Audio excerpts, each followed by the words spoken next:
Mesdames et messieurs, j'ai l'honneur de vous présenter ma conférence intitulée Problèmes phosphogites, problèmes environnementaux et sanitaires et sa valorisation. Au cours de l'intervention, je discuterai le plan suivant. Après une introduction, je vais parler des méthodes de stockage des phosphogites qui sont enchaînées par les risques produits par ce produit. Et ensuite, je présenterai les domaines et les essais de valorisation des phosphogites et enfin, je terminerai par une conclusion. Les phosphates permettent l'obtention de l'acide phosphorique et des engrais phosphatés. Mais cette industrie phosphatière génère un sous-produit très nocif appelé phosphogite, qui est obtenu au cours de la fabrication de l'acide phosphorique par voie chimique, résultant de l'attaque sulfurique du minerai de phosphate, qui se présente sous forme d'une poudre fine, humide, qui contient entre 20 et 30% inférieur en eau. En fait, le procédé le plus répandu à travers le monde pour la fabrication de l'acide phosphorique, c'est la voie humide, selon cette réaction chimique, mais cette voie génère d'énormes quantités de phosphogypse. En fait, pour obtenir une tonne d'acide phosphorique, on obtient en même temps 5 tonnes de phosphogypse. Donc, une production annuelle qui dépasse les 200 millions de tonnes de phosphogypse par an. D'où une question importante peut être posée. Où peut-on stocker toute cette quantité? Surtout qu'il s'agit d'un produit très nocif, vu sa composition chimique, qui contient des éléments radioactifs, des métaux lourds, des oxydes et de la matière organique. Je vais m'intéresser au cas du stockage de phosphogypse en Tunisie. En Tunisie, l'acide phosphorique est stocké soit sous forme de terrine ou par versement directement dans la mer. D'où une question peut être posée. Quels sont les effets du phosphogypse sur l'environnement et la santé de l'être humain? La réponse, c'était une dégradation de la qualité de l'environnement qui est justifiée par une forte pollution marine et une pollution atmosphérique. Je vais plutôt m'intéresser à la pollution marine. En fait, le phosphogypse renferme une teneur qui varie entre 1 et 5% qui est insoluble dans la mer. Cette teneur permet la formation d'un sédiment et avec le temps, son accumulation conduit au formatage du fond marin qui contient des métaux lourds tels que le cadmium. Je vais m'intéresser au cas de la pollution marine, le cas du golfe de Guernsey, où il y a un versement qui dépasse les 28 000 tonnes de phosphogypse par jour de plus de 40 ans. Ce versement direct du phosphogypse dans la mer engendre l'apparition des lixiviateurs acides qui proviennent de la décomposition organique de ce déchet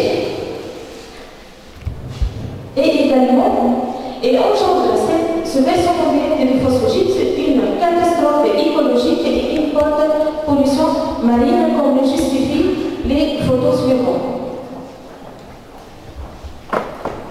Donc, les conséquences de ce versement direct des phosphogypse dans le monde, dans la mer, un effondrement de la faune benthique qui est justifié par les valeurs suivantes qui sont données dans les histogrammes suivants.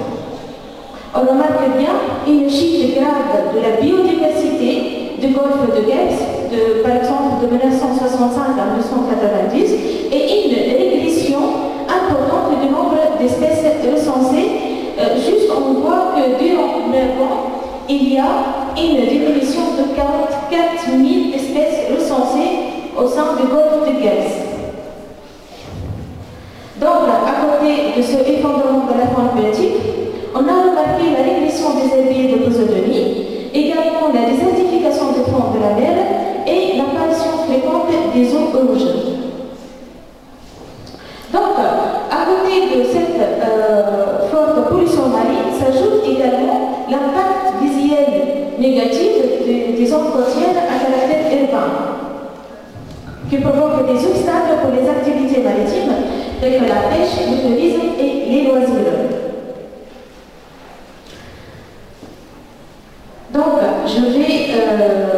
je vais vous montrer, à part cette forte pollution marine, juste deux photos contre la loi 6 du Chagiri de Guedes avant et après l'exploitation de ces ressources d'eau par cette industrie qui génère le phosphogypse.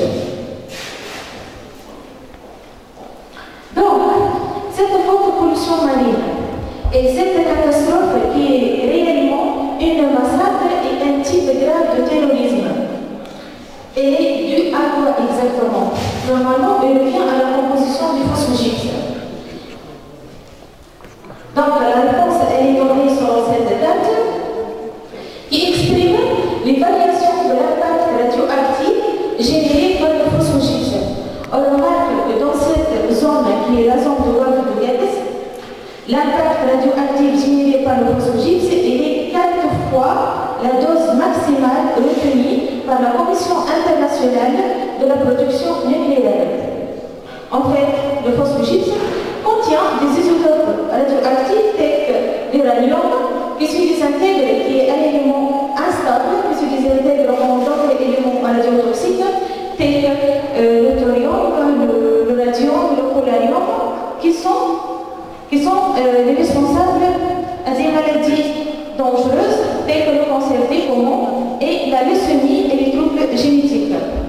Si je prends le cas du radium, par exemple, son activité est entre 40 et 800 fois plus élevée que dans le sol contrôlé. Cet élément radioactif génère un gaz qui est responsable de 10% des maladies du cancer des poumons. Également, comme autre élément radioactif tel que le thorium, qui représente une activité qui est 400 fois plus élevée que dans le sol contrôlé. Et sa toxicité elle est élevée par l'inhalation. On trouve également le césium dans le phosphogypse, qui est responsable des effets délétères chez l'enfant, également des dents cassées et les anémies.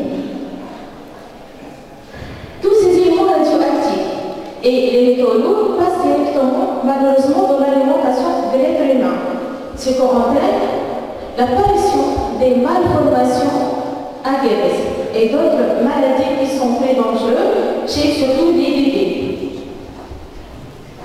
Pour cela, les habitants de Guedes font chaque jour des appels de secours pour les responsables et au gouvernement la vie pour Guedes.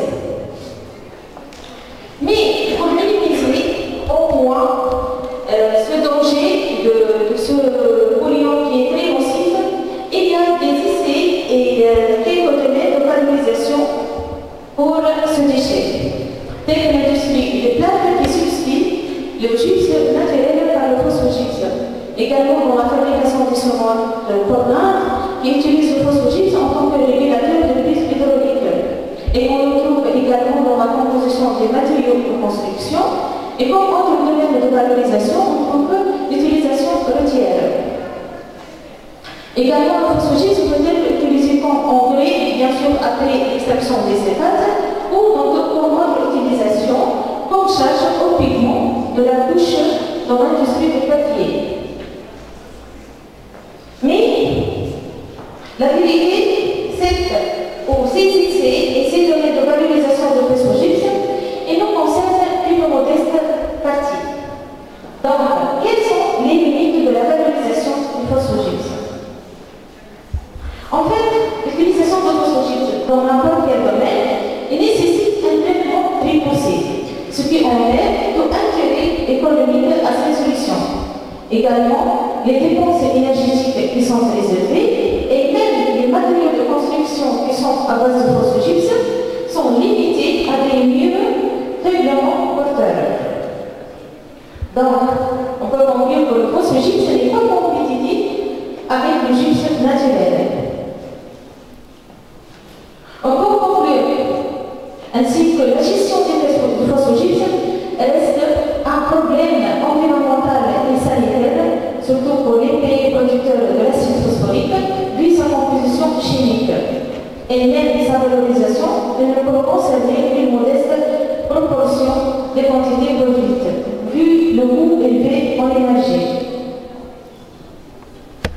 Donc, la question peut être posée, quels sont ou quel contrôle et sécurité efficace que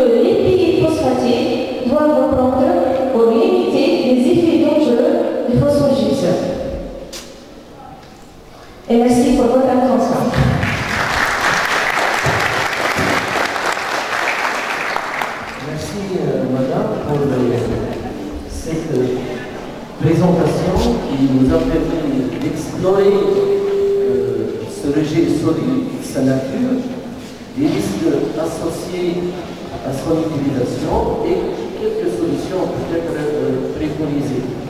Donc je passe maintenant la parole à l'assistance.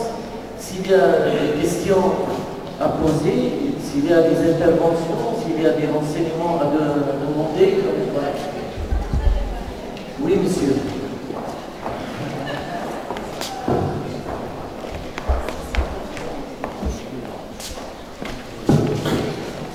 Je vous remercie pour cette présentation. Juste une petite remarque que nous avons dessinée, c'est en fait par rapport au nombre d'espèces. Vous avez émis le chiffre de 40 000. C'est 44 000. Monsieur, s'il vous plaît, nous aimons à ce que vous vous présentez. Ah, d'accord. Moi, c'est pour dire. Nous sommes heureux. D'accord. Institut national agronomique de Tunisie, ingénieur et enseignant-chercheur. Enchanté.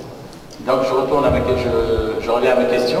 C'est par rapport au nombre d'espèces au niveau du golfe de Gabès. Vous avez mis le chiffre de 44 000 espèces.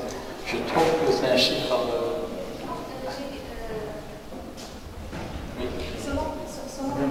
Madame. Selon les valeurs, il y a une chute de... Je l'ai obtenu. Je pense qu'il y a eu une erreur.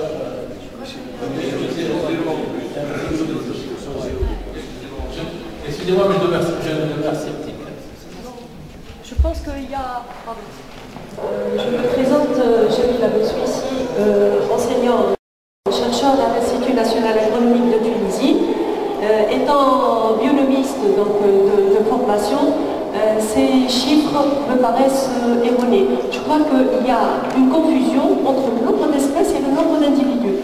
Si peut-être le nombre d'individus est passé de 50 000 à 6 000, c'est acceptable. Mais en termes de nombre d'espèces, ce n'est pas possible. Il n'y a pas autant d'espèces au niveau du golfe de Gabès, ça je peux vous le garantir. Au niveau de la Méditerranée. J'ai pris ces statistiques d'après des études qui ont été effectuées et d'après des données qui sont données par une association qui est intéressée par le côté environnement et surtout du golfe de Gabès. Le corps humain avec le phosphogype, c'est temporaire.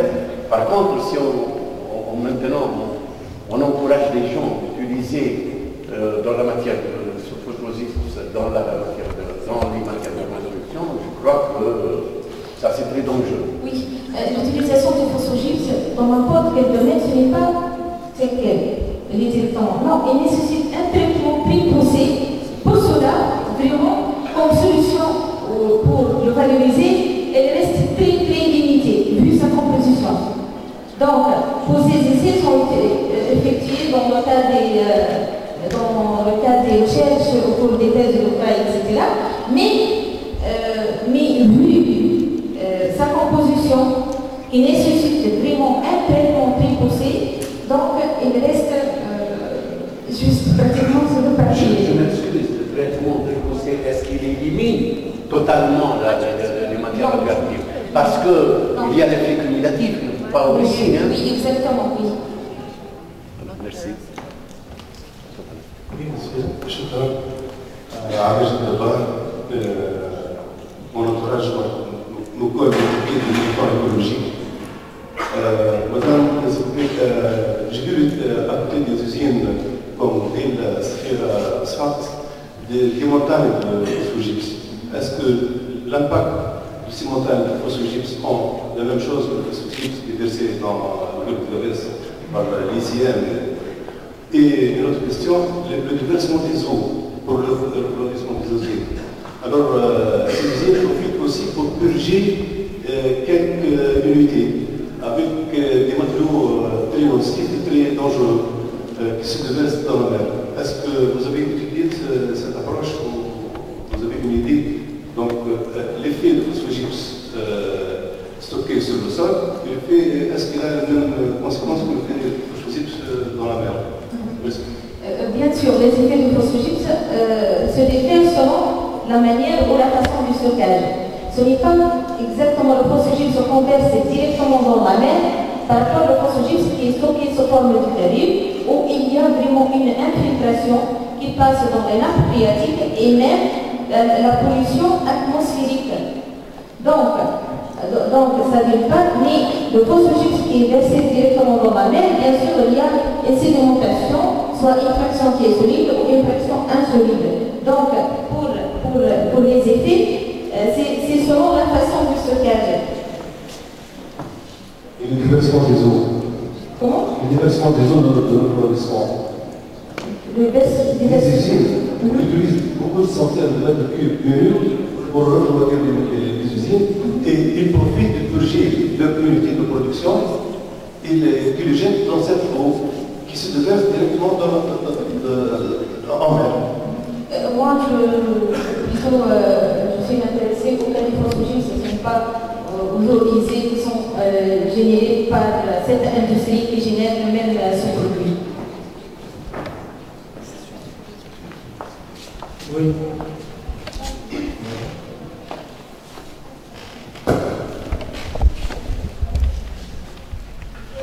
Je me présente Khaled Amar, directeur usine TIFAD, Tunisian Indian Fertilizers Company, الشركة التونسية الهندية للأسمدة، وكذلك président de l'association tunisienne pour la valorisation entreprise université et recherche. Merci Madame Hayed pour votre exposé. Pour le phosphogypse, les 200 ou 250 millions de tonnes annuelles produits dans le monde sont répartis comme suit. 58% sont déchargés à deux fois, wet or dry system, humide ou sèche. Comme par exemple à l'usine Skhira ou l'usine TIFAD, c'est décharge sèche, c'est-à-dire le phosphogypse. À la sortie des filtres à bouillir, il est véhiculé dans des transporteurs, bandes de transporteurs sur le terrain. Malheureusement, jusqu'à maintenant, on dépose le phosphogypse sur le terrain, c'est pas sur le géomembrane. Peut-être prochainement, il y a des projets, on va décharger le phosphogypse sur le géomembrane et on va recycler la phase liquide à l'usine pour la filtration. On a dit 58% décharge, 28% rejet en main, comme le cas de Gabès, et 14% seulement valorisé. Donc, effectivement, les menaces du phosphogypse sont réellement, soit au niveau marin ou même, mais pour la nappe phréatique, je ne pense pas parce que les sols de déchargement sont des sols argileuses, c'est-à-dire qu'il y a un obstacle, il n'y a pas d'infiltration. Donc c'est pour cela qu'on trouve des niveaux d'eau d'imprégnation au niveau du territoire même. Merci. Voici le problème des phosphogypses dans le golfe de Gabès. Ma question c'est quelles sont les solutions faisables que peut avancer un chercheur, un ingénieur dans un institut de sciences appliquées. Tout le monde parle des problèmes, tout le monde parle des solutions théoriques. La semaine précédente, ils ont instauré le local de la société Tabalora, mais depuis des années et des années, rien n'est fait pour le golfe de Gabès, rien n'est fait pour protéger les pêcheurs, pour protéger les citoyens sur les côtes du golfe de Gabès. Et merci. Mais comme je l'ai dit tout à l'heure, qu'elle ne concerne qu'une très faible partie. Mais peut-être, Inch'Allah, moi maintenant, personnellement, je travaille sur un projet qui concerne la valorisation du phosphogypse.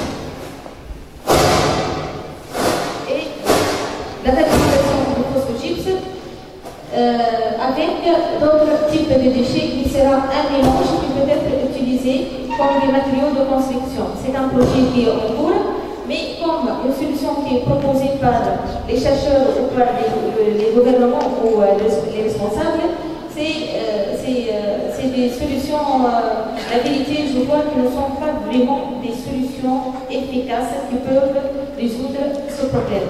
Parce que le problème, c'est à cause de cette énorme quantité qui est produite. Tu vois, la production d'une tonne d'acide phosphorique, on produit en même temps 5 tonnes de phosphogypse.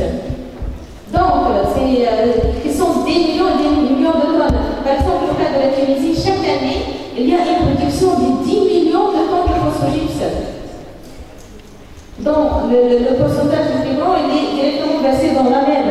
Surtout ce qui passe surtout à Guedes et à Sfera.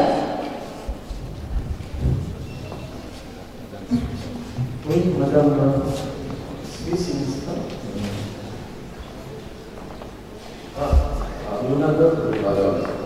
je me présente Ahmad Ilaïa, un ingénieur de la pêche.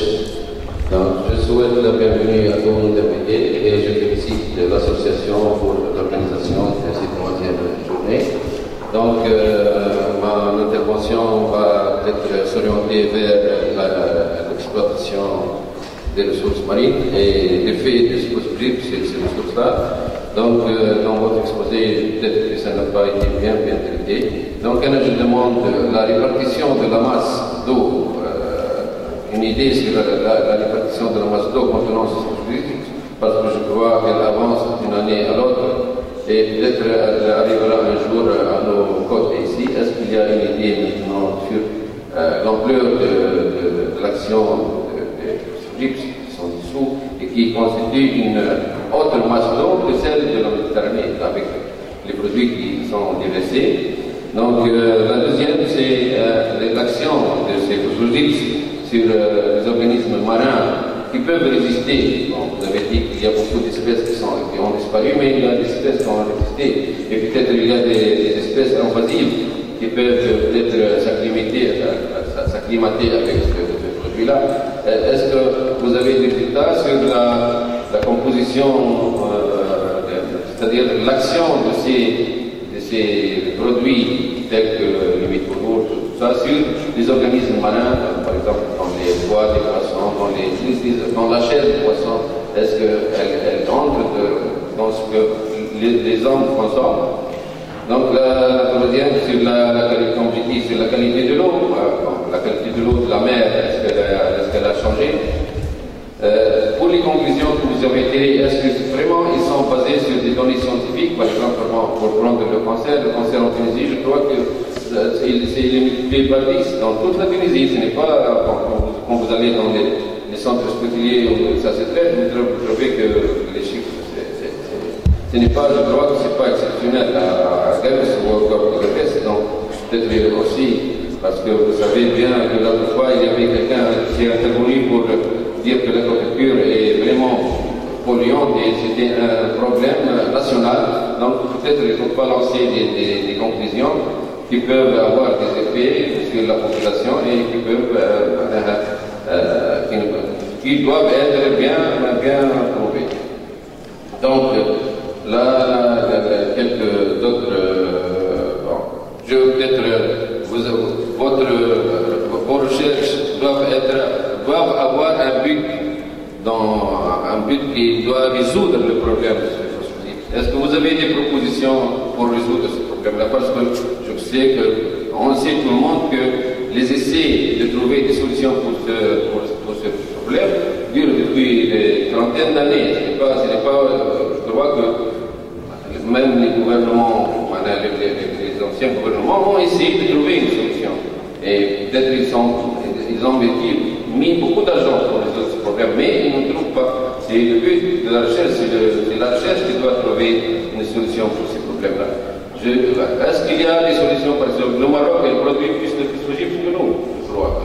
La Libye aussi. Est-ce qu'ils ont des propositions? Est-ce qu'ils ont des recherches qui sont plus poussées que nous? Est-ce qu'il y a un optimisme pour l'avenir? Parce que je crois qu'il faut chercher une solution, aller vers l'optimisme. Et je vous remercie. Ok, merci. S'il vous plaît, la dernière question. Pour le problème du phosphogypse, ça ne concerne pas juste le compte de Guedes, mais juste j'ai pris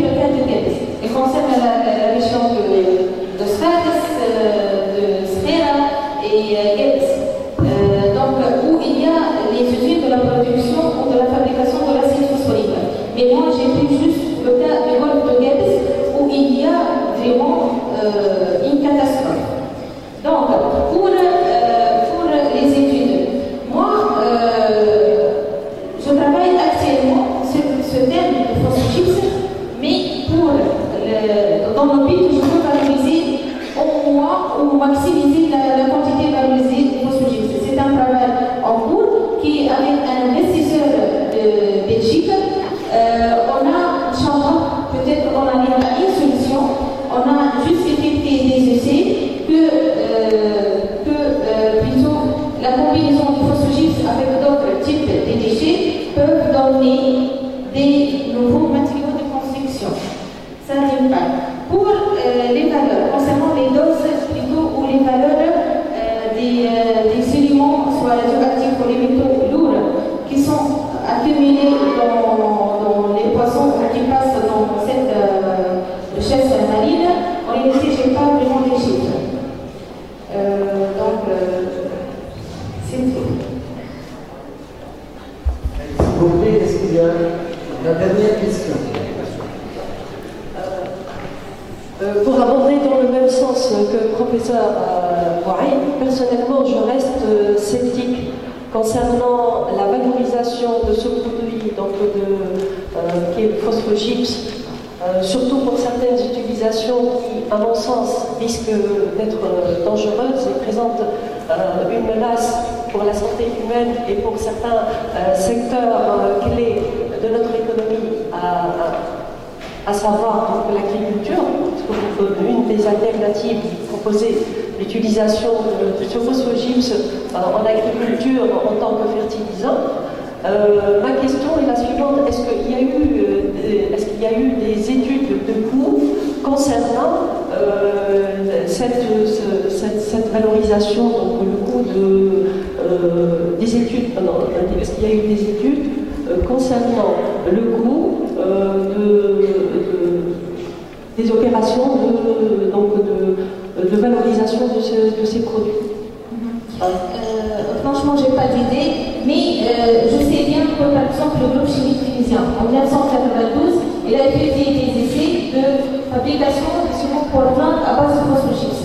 Mais vu le coût élevé, énergétique et le coût qui nécessite un traitement préposé, et donc là, justement, si le coût, c'est pas rentable. Pour avoir exactement les chiffres, se présente dans cette salle M. Khaled Ammar, qui est le directeur de l'une des usines de la production de l'acide phosphorique qui est faite et qui a les chiffres concernant cet essai qui a été effectué au sein du groupe chimique tunisien pour la fabrication du ciment Portland en utilisation de phosphogypse. Parce que sur le plan de recherche, on peut avoir des résultats très probants, oui, mais économiquement parlant, c'est pas faisable. Exactement, c'est ça le problème. Donc, M. Khatamar peut vous donner cette idée sur les chiffres, mais M. Khatamar a juste une idée. Je veux que monsieur qui m'a posé tout à l'heure la question concernant plutôt la dose qui est passée dans les poissons, des éléments chimiques qui se présentent dans le phosphogypse. Moi, par exemple, comme étude, fin 2006, début 2007, au cours de mon projet de fin d'études en tant qu'ingénieur, j'ai essayé, par l'ajout d'une telle solution, de minimiser au moins la teneur des impuretés qui passent dans le phosphogypse. Et ce produit, il est ajouté en même temps, au cours de l'attaque de la roche phosphatée par l'acide sulfurique, ce produit il est ajouté et on va obtenir comme résultat au moins la teneur, ou plutôt la composition du phosphogypse renferme des teneurs plus bas par rapport au phosphogypse comme d'habitude. C'est-à-dire juste comme on a habitué avec l'attaque sulfurique. Ça c'est au cours de mon projet de fin d'études, mais cette application elle a même passé à l'échelle pilote et même à l'échelle industrielle pour cet essai. C'était fin 2006, début 2007. Donc, Khaled Ammar, il peut vous donner, madame, une idée sur les chiffres et sur cet essai de la valorisation du phosphogypse comme ciment Portland au sein du groupe chimique tunisien. Oui, c'est Khaled. S'il vous plaît, merci. Merci beaucoup pour cette présentation qui nous a permis d'expliquer.